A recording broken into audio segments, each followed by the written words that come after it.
Hello dear students, गेल्या काही दिवसांपूर्वीच तुमची 10वीची आणि 12वीची बोर्डाची परीक्षा रद्द करण्यात आली. परंतु त्याच्या पुढे गेल्यानंतर पुढच्या ॲडमिशन्सचं काय, ह्याचा प्रश्न जो होता तो अनुत्तरितच राहिला होता. खूप चर्चेला उधाण आलेलं होतं की काय होणार, वेगळी CET होणार का.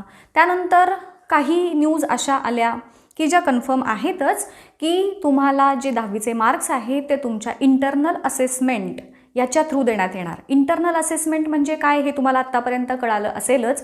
तुम्ही वर्षभर शाळेच्या मध्ये जे काही कामकाज केलेलं आहे, वेगवेगळ्या टेस्ट दिल्या असतील, वेगवेगळे प्रोजेक्ट्स केले असतील, वेगवेगळ्या असाइनमेंट्स दिलेल्या असतील, तुमचं ओव्हरऑल जे परफॉर्मन्स आहे तुमच्या पूर्ण वर्षाचा, त्याच्या बेसिसवरती तुमचं अंतर्गत मूल्यमापन करण्यात येणार आणि मग त्या मूल्यमापनावरूनच तुमचं पर्सेंटेज 10वीचे मार्क्स हे ठरवण्यात येणार आहेत. नुकत्याच CBSE बोर्डानं यासाठी काही गाईडलाईन्स त्यांच्या अधिकृत वेबसाईटवरती सांगितलेल्या आहेत. एक्झॅक्टली कशा पद्धतीनं तुमचं मूल्यांकन केलं जाईल आणि त्यासाठीच्या गाईडलाईन्स काय आहेत हे आपण आजच्या व्हिडिओमध्ये डिस्कस करणार आहोत. सो बघूयात काय आहेत ह्या गाईडलाईन्स. तर स्टुडंट्स, ही आहे CBSEनं पाठवलेली अधिकृत ऑफिशियल अशी त्यांची जी नोटीस आहे त्याची PDF मी डाउनलोड करून घेतलेली आहे. ही PDF तुम्हाला बघायची असेल तर मी माझ्या टेलिग्राम ग्रुपवरती पाठवतेच, ते तुम्ही डाउनलोड करून किंवा बघू शकता तिथे जाऊन देखील. आता ह्या कोविड कंडिशनमध्ये आपले जे एक्झाम्स कॅन्सल झाल्या त्याच्याशी रिलेटेड ह्यांनी इथं बॅकग्राऊंड सांगितलेली आहे आणि मग तुमचे मार्क्स कसे द्यायचे ह्याच्या अंडर जे चॅलेंज होतं त्याच्याबद्दल त्यांनी सुरुवातीला सांगितलं आहे. आणि मग एक्झॅक्टली तुम्ही खाली गेल्यानंतर इथे हा तुमच्यासाठी महत्त्वाचा पार्ट आहे की असेसमेंट तुमची स्टुडंटशी कशी होणार. तर याच्यामध्ये दिल्याप्रमाणे बघा, तुमचे 100 मार्काची जी परीक्षा आहे ती तुमचे जे इंटरनल असेसमेंट आहे त्याचे पूर्ण मार्क तुमचे प्रत्येक सब्जेक्टसाठी 100 मार्कांमध्ये कन्व्हर्ट केलं जाईल. तर त्याच्यामधले 20 मार्क्स हे इंटरनल असेसमेंट आणि 80 मार्क्स जे आहेत ते तुमचे इयर एंड बोर्ड एक्झाम्सच्यानुसार केले जातात. परंतु आता हे जे कोविड कंडिशनमुळे ही जी मेथड होती ती थोडीशी चेंज केली आणि आता इथे बघा 80 मार्कांचं जे असेसमेंट आहे ते कशा पद्धतीनं केलं जाईल बघा. तर तुमचे वेगवेगळे टेस्ट आणि एक्झाम जसं की तुम्हाला मी आत्ता सांगितलं त्या ज्या स्कूलमध्ये तुम्ही रेग्युलरली दिलेले आहेत वर्षभरात त्याच्या बेसिसवरती तुम्हाला हे 80 मार्क्स दिले जातील. त्यासाठी त्यांनी रिझल्ट कमिटीची स्थापना करण्याची सूचना ह्या शाळांना दिलेल्या आहेत.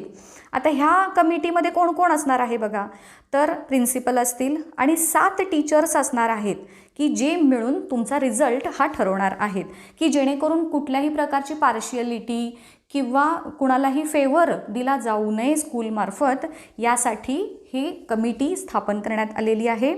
तुमच्या स्कूलमधले 5 टीचर्स असणार त्याच्यातले की जे मॅथमॅटिक्स, सायन्स, सोशल सायन्स, 2 लँग्वेजचे टीचर्स आणि शिवाय त्याच्याबरोबरच 2 अदर स्कूलचे टीचर असणार आहेत. ही जी 7 टीचर्सची टीम आहे त्या टीममध्ये तुमच्या स्कूलचे 5 टीचर्स आणि अदर स्कूलचे 2 टीचर्स अशा प्रकारची ही कमिटी असणार आहे.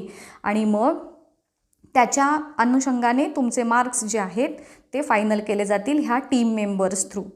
आता हे असेसमेंट कशा पद्धतीनं केली आहे बघा, इथे दाखवलं आहे तुम्हाला की युनिट टेस्ट असेल तर 10 मार्क्सची जी असेल ती, त्यानंतर तुमची मिड टर्म एक्झाम तुम्ही जी दिली आहे दिवाळीच्या आधीची जी एक्झाम त्याच्यासाठी 30 मार्क आणि प्री बोर्ड एक्झाम्स काही शाळांच्या झालेल्या आहेत त्याच्या 40 मार्क्स, असे टोटल 80 मार्क्स तुम्हाला दिले जातील. काही स्कूलनी वेगवेगळ्या प्रकारच्या ज्या एक्झाम्स घेतलेल्या आहेत त्याच्या अगेन्स्ट त्या स्कूल ॲव्हरेज मार्क्स त्याचे कन्सिडर करून मग त्याप्रमाणे तुमचं वेटेज हे ठरवणार आहे.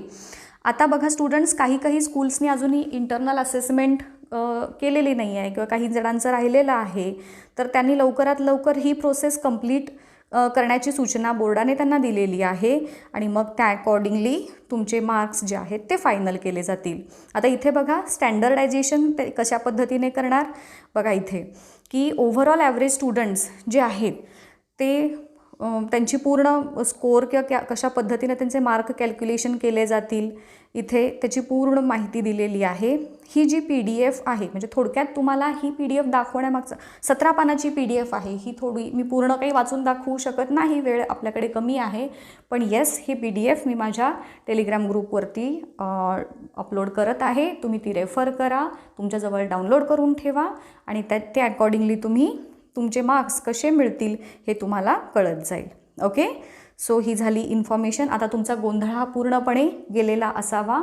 तसंच 11वीच्या प्रवेशासाठी तुम्हाला एक कॉमन एंट्रन्स एक्झाम देखील द्यावी लागणार आहे, की जी तुमच्या मेरिटवरती बेस्ड असणार आहे. सो ह्या पद्धतीने तुमचं 10वीचं असेसमेंट हे करण्यात येईल. होपफुली तुम्हाला ही माहिती उपयोगी ठरली असेलच. ओके, सो इथेच थांबूया.